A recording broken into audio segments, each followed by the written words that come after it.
Je suis Karidja et retrouvez-moi sur France 24. Je suis Dadju et retrouvez-moi sur France 24. Kinshasa, première date en Afrique. T'as le trac, hein? Non. C'est elle. C'est la femme qu'il me faut. L'un est une star de la scène R&B française depuis son premier album en 2017. Suivi par plus de 22 millions de fans à travers le monde, Dadju affole les compteurs à chaque nouvel album. L'autre est une jeune comédienne de 28 ans, Karidja Touré, qui a fait ses premiers pas au cinéma dans Bande de filles de Céline Sciamma et n'a jamais quitté depuis les plateaux de cinéma et de théâtre. Il était parfait. Tu le prends mal? Je te connaissais pas, non? Ils sont réunis à l'écran dans Ima, signé Nils Tavernier, l'histoire d'un amour entre une jeune femme indépendante et un chanteur star au cœur d'une Kinshasa bouillonnante. Bonjour Karidja Touré. Bonjour. Bonjour Dadju. Bonjour. Dadju, c'est votre première expérience au cinéma pour incarner un chanteur star que vous êtes dans la vie. De musicien à comédien, est-ce que ça a été simple pour vous? Il y a eu des avantages que mon expérience dans la musique m'a donné, ma carrière m'a donné. J'ai l'habitude du monde, j'ai l'habitude de gérer la pression.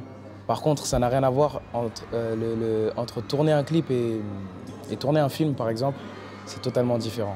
Donner une émotion avec de la musique, c'est plus simple que de donner une émotion quand il n'y a rien, il y a juste toi et la caméra et les autres acteurs autour de toi. Donc j'ai dû apprendre, j'ai dû prendre des cours de théâtre pour pouvoir réussir à exprimer mes émotions beaucoup plus fort que d'habitude, même si je jouais mon propre rôle.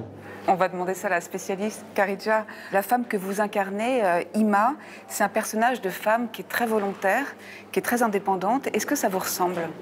Je dirais que oui, ça me ressemble un petit peu. C'est vrai qu'Ima, elle sait ce qu'elle veut.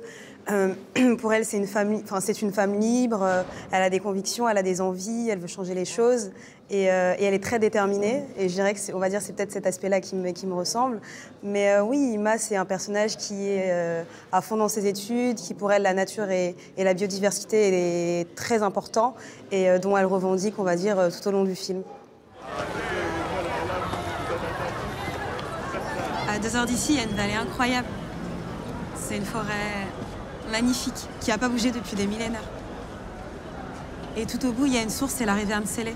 C'est vraiment un endroit féerique avec des arbres centenaires aux racines géantes. J'adore aller là-bas, j'y suis allée pour mon mémoire d'ailleurs. Il faut que j'y retourne. Quoi? Non, rien. Tu fais pas semblant d'être passionné, c'est tout. Dadju, vous combinez dans ce film deux de vos passions, la musique et le cinéma, et vous avez même composé la musique de ce film, la bande originale. Comment est-ce que vous avez travaillé les morceaux qui composent ce film? Ça a été assez simple. En ayant eu l'idée de base et le scénario de base, avant de le proposer à Nils, j'avais déjà plusieurs scènes dans ma tête. Et ces scènes-là, c'est ces scènes-là justement qui sont un thème. Qui sont un thème de chaque chanson de l'album. La chanson Ima, tout simplement, fait pour elle, pour lui déclarer mon amour, a été fait pendant le film. En 10 minutes, je vais entendre que les voix. Hey.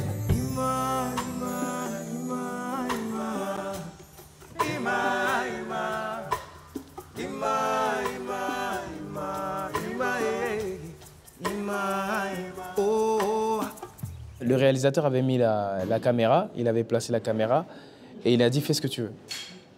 Et donc voilà, j'ai commencé à avoir une mélodie en tête et j'étais avec des musiciens, on a commencé à jouer quelque chose. Donc Ima s'est vraiment fait comme ça sur scène. Karidja, dans le film, Ima, en fait, elle ne connaît pas ce chanteur star que tout le monde connaît et qui crée des attroupements dès qu'il est dans la rue. Vous, en fait, qu'est-ce que vous diriez de son rôle de comédien en tant que débutant?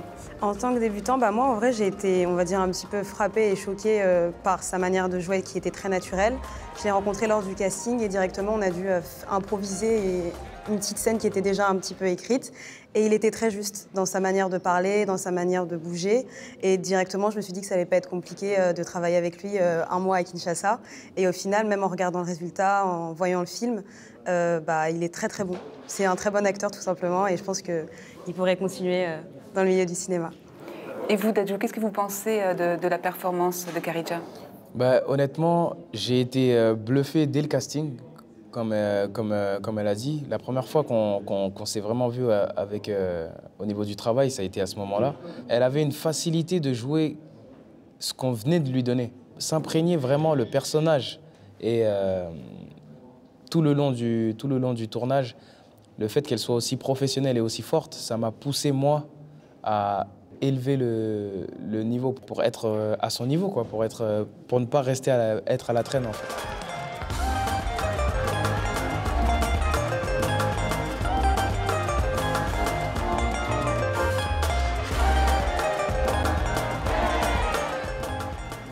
L'action, elle se déroule à Kinshasa, la capitale de RDC, qui est un personnage à part entière, vraiment, dans ce film.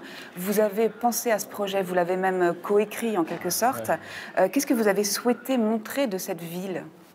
Bah, écoutez, j'ai voulu montrer une image, une facette, une vision totalement différente que ce qu'on a l'habitude de voir dans les reportages ou dans les documentaires. Je voulais montrer une image très moderne de Kinshasa, une image très jeune, très belle et très positive de ce pays qui est mon pays d'origine.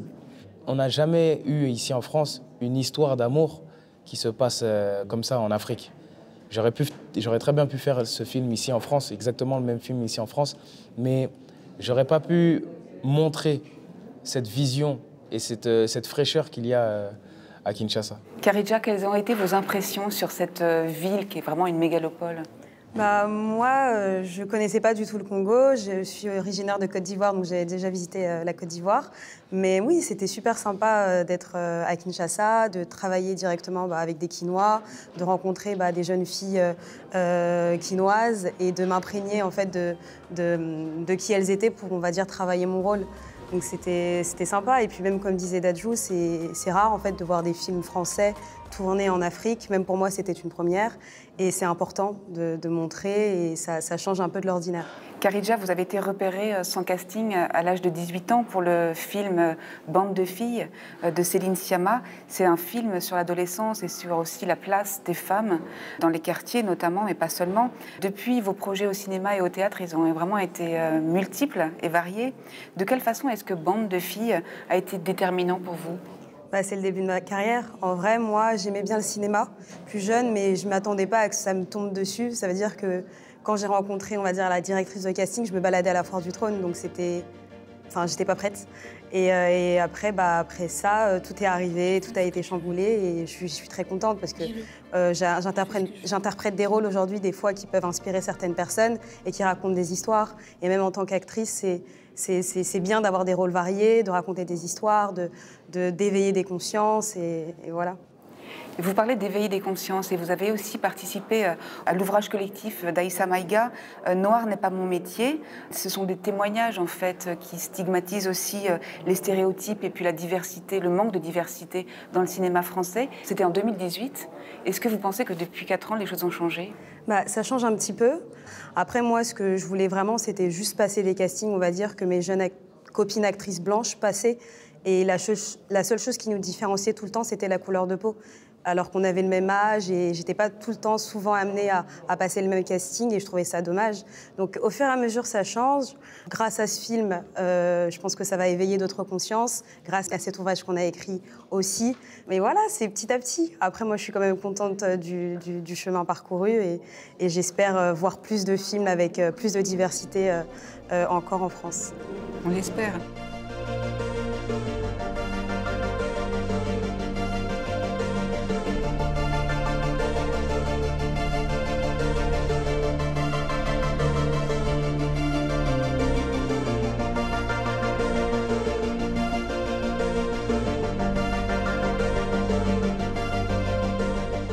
Et une dernière question pour vous, Dadju.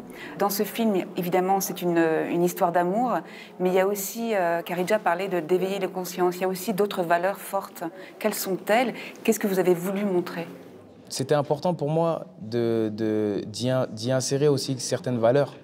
Le fait qui est mon association Give Back Charity, que j'ai créée en 2019 avec des associés et avec ma mère, qui consiste à venir en aide aux femmes victimes de violences sexuelles au Congo.